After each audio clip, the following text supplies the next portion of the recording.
नमस्कार। आपका अखबार के YouTube चैनल पर आपका स्वागत है। मैं हूं प्रदीप सिंह। आज रविवार है तो रविवार विशेष का दिन है। तो आज रविवार विशेष में इतिहास की बात करेंगे। थोड़ी इतिहास को लेकर पिछले कुछ सालों से अपने देश में काफ़ी चर्चा है। इतिहास को किस तरह से लगातार जानबूझकर प्लान्ड तरीके से गलत रूप में पेश किया गया। भारतीयों को कमतर दिखाने, हारी हुई मानसिकता वाला, कमज़ोर, ये सब दिखाने, मुग़लों को, अंग्रेज़ों को बड़ा करके दिखाने, उन्होंने जो किया, जो अच्छा किया उसको बहुत ज़्यादा बढ़ाकर दिखाना, और उनके जो कारनामे हैं, उनके जो कुकृत्य हैं, उनको दबा देने का काम।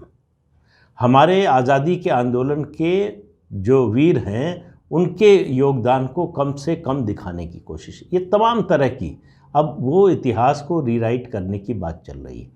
इतिहास को सही संदर्भ में पेश करने की बात हो रही है, सही तथ्यों के साथ पेश करने की बात हो रही है, सही इंटरप्रिटेशन की बात हो रही है।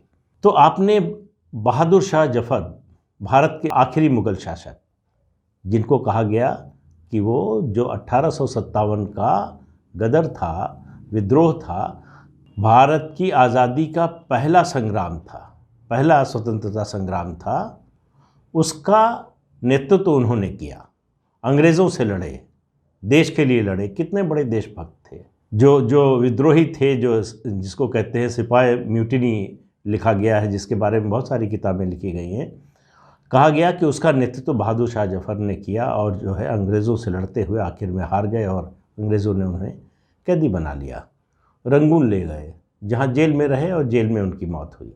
और बहादुर शाह जफ़र का बड़बोलापन आप देखिए कि हारने के बाद उन्होंने जो एक शेर लिखा, गाज़ियों में बू रहेगी जब तलक ईमान की, तख्त लंदन तक चलेगी तेग हिंदुस्तान की। जो तेग उनकी लाल किले से बाहर नहीं चल पाई, बल्कि कहें आखिर में तो लाल किले में भी नहीं चल पाई, उसके लंदन तक चलने की बात कर रहे थे। मिलिट्री प्लानिंग मामले में जिस बादशाह को कोई जानकारी नहीं थी, जिसको प्रशासन का कोई अनुभव नहीं था, जो कमज़ोर अशक्त था, अपनी जो है सबसे युवा जो उनकी बेगम थी ज़ीनत महल, उनके इशारे पर चलते थे, जिनका शासन लाल किले से बाहर नहीं चलता था, जिनको ये मुगालता था कि वो भेष बदल सकते हैं, अपना रूप बदल सकते हैं, मक्खी बन जाएंगे, भुनगा बन जाएंगे, और कहते थे हम किसी देश में कहीं भी जा सकते हैं, वहाँ क्या हो रहा है वहाँ की खबर ला सकते हैं। तो कुछ डिल्यूजनल थे बहादुर शाह जफ़र। लेकिन ये सब कमियां खामियां, ये कोई महत्व की बात नहीं है जो मैं कहने जा रहा हूँ। मैं कहने जा रहा हूँ कि बहादुर शाह जफ़र गद्दार थे। उनकी गद्दारी की कहानी, उसका किस्सा, उसके तथ्य लगातार छिपाए जाते रहे। बहादुर शाह जफ़र ने, जो बागी थे, जो सिपाही जो है अंग्रेज़ों से विद्रोह करके लड़कर दिल्ली तक पहुँचे थे, जिन्होंने उनको अपना नेता बनाया, उनके साथ गद्दारी की, देश के साथ गद्दारी की। और उस बहादुर शाह जफ़र को ट्रैजिक हीरो के रूप में दिखाया जाता है। जितने भी लेफ्ट हिस्टोरियन हैं, वो बहादुर शाह जफ़र को ट्रैजिक हीरो और फ्रीडम फाइटर बताते हैं। ये फ्रीडम फाइटर्स के लिए, स्वतंत्रता संग्राम सेनानियों के लिए इससे बड़ी गाली कोई नहीं हो सकती अगर आप बहादुर शाह जफ़र को फ्रीडम फाइटर कहते हैं। देश के लिए कभी किसी एक मिनट के लिए भी नहीं लड़े। अब आप देखिए किस तरह से इतिहास को पेश किया गया। पीढ़ी दर पीढ़ी ये पढ़ते आए हैं कि बहादुर शाह जफ़र आखिरी बादशाह, मुग़ल बादशाह, वो देश के लिए लड़े, स्वतंत्रता के लिए लड़े, वो बागियों का उन्होंने नेतृत्व किया, अंग्रेज़ों के खिलाफ खड़े हुए। और ये सब झूठ है। सच्चाई क्या है कि वो अंग्रेज़ों की कृपा पर निर्भर थे। ईस्ट इंडिया कंपनी उनको 1 लाख रुपए महीने की पेंशन देती थी, इसलिए कि लाल किले में वो अपनी सेना की एक टुकड़ी रख सके। इसके बदले में सिर्फ 1 लाख रुपए महीने के बदले में उन्होंने ये समझौता कर लिया। वेस्ट हिस्टोरियन विलियम डैरलिम्पल ने उनको ट्रैजिक फिगर, आर्ट और शांति का पुजारी बताया।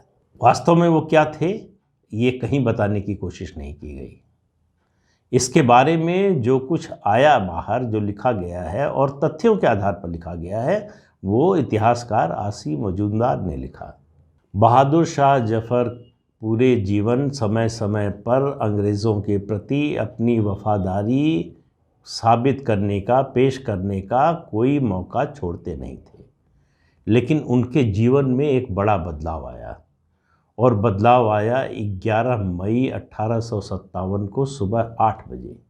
इसी दिन विद्रोही सिपाही मेरठ में अंग्रेज़ों की फ़ौज को मारकर वहाँ से हराकर पहुँचे दिल्ली, और दिल्ली में वो लाल किले में पहुँचे और बहादुर शाह जफ़र से कहा कि वो उनका नेतृत्व करें।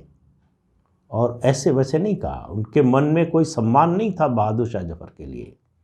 कैसे कहा? आरसी मजूमदार ने जो लिखा है, किसी ने उनकी दाढ़ी खींची सफ़ेद, किसी ने हाथ खींचा और कहा कि ये बुढ़े।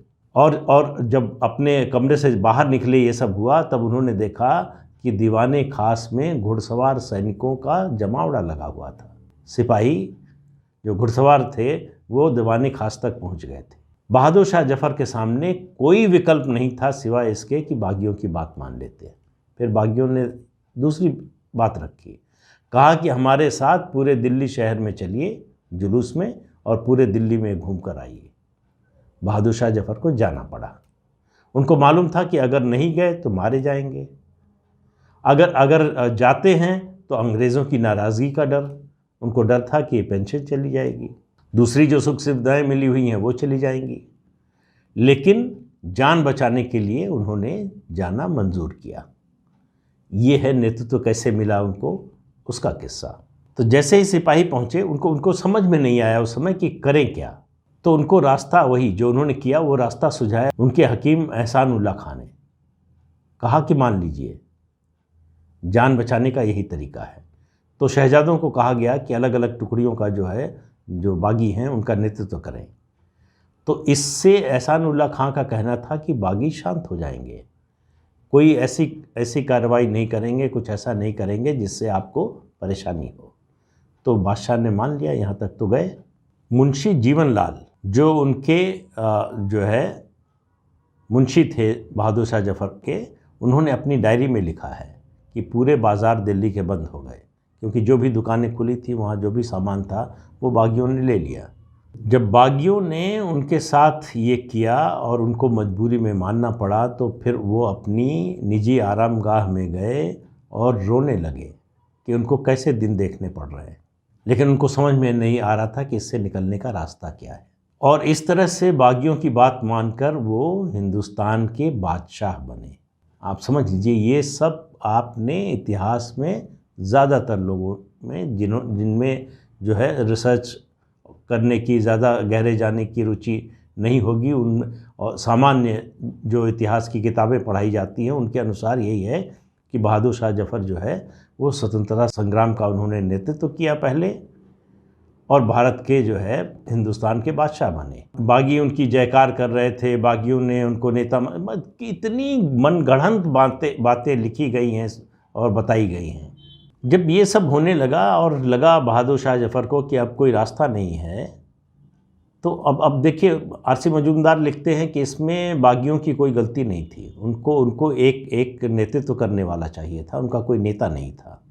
तो उनको लगा कि मौजूदा परिस्थितियों में बेहतर विकल्प यही है। और बहादुर शाह जफ़र के साथ जो हुआ वो उनके व्यक्तित्व और उनका जो चरित्र था उसके मुताबिक हुआ, उसका दोष है। तो वो अपनी बेगम जीनत महल के जिस तरह से इशारे पर चलते थे, जिस तरह से वो अशक्त हो चुके थे, उनका और किसी काम में कोई न तो उनकी रुचि थी और न उनका कोई दखल था।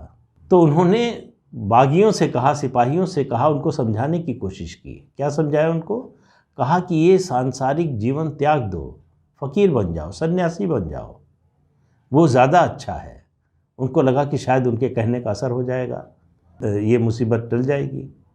लेकिन ऐसा हुआ नहीं। वो बागी सन्यासी या फ़कीर बनने के लिए नहीं आए थे बहादुर शाह जफ़र के पास। तो बहादुर शाह मजबूरी में बागियों का नेतृत्व करने का नाटक करते रहे, लेकिन उनको समझ में आ गया कि ये ज़्यादा दिन चलेगा नहीं और उनकी पोल खुल जाएगी। तो उन्होंने अंग्रेज़ों के साथ एक जो है सीक्रेट चैनल खोल लिया, संदेश भिजवाया कि वो बागी सिपाहियों को कुचलने में अंग्रेज़ों की मदद करने के लिए तैयार हैं। और इतना ही नहीं, आगरा के लेफ्टिनेंट गवर्नर को संदेश भिजवाया, चिट्ठी लिखकर भिजवाया कि दिल्ली में बागी कहाँ कहाँ पर हैं, उनकी क्या स्थिति है, उनकी संख्या क्या है, उनके पास हथियार क्या है, उनकी ताकत क्या है, कमज़ोरी क्या है, इस सब की जानकारी भिजवाई, जिससे अंग्रेज़ ये विश्वास करते रहें कि वो अब भी उनके वफ़ादार बने हुए हैं और बागियों ने जो किया है उसमें ना आए और उनकी पेंशन बनी रहे, उनकी जो सुविधाएं मिल रही थी वो बरकरार रहे। लेकिन ये घटना मैंने बताई कि जो है दिल्ली पहुँचे बागी सिपाही मई में, और बहादुर शाह जफ़र की गद्दारी का सबसे बड़ा नमूना और सबसे बड़ा प्रमाण सामने आया 4 जुलाई 1857 को, जब उन्होंने एक गुमाश्ता यानी क्लर्क, एक गुमाश्ता के जरिए संदेश भिजवाया commander in chief T read को, और उन्होंने इस संदेश को भेजा पंजाब के चीफ कमांडर को। और क्या कहा गया था, आपको अगर आपने पहले नहीं पढ़ा है, नहीं सुना है, तो सुनकर बड़ा आश्चर्य होगा। उन्होंने कहा कि अगर अंग्रेज़ फ़ौज आती है दिल्ली तो हम उसके किले में प्रवेश का मार्ग खोल सकते हैं, किले के दरवाज़े खोल सकते हैं। ये कहा कि किले के पीछे वाले हिस्से में जो निजी रास्ता है बादशाह के परिवार के आने जाने का, वो चुपचाप खोल दिया जाएगा, जिससे अंग्रेज़ फ़ौज अंदर घुस सके। ये गुमाश्ता, इसका नाम था फ़तेह मोहम्मद, और ये कहीं सुनी या सुनी सुनाई बात नहीं है। ये चिट्ठी, ये संदेश जो है वो रिकॉर्ड पर है, उसका डॉक्यूमेंट्री एविडेंस है। और इतने से ही बादशाह संतुष्ट नहीं हुए, उनको लगा कि पता नहीं अंग्रेज़ इतने से संतुष्ट हुए कि नहीं।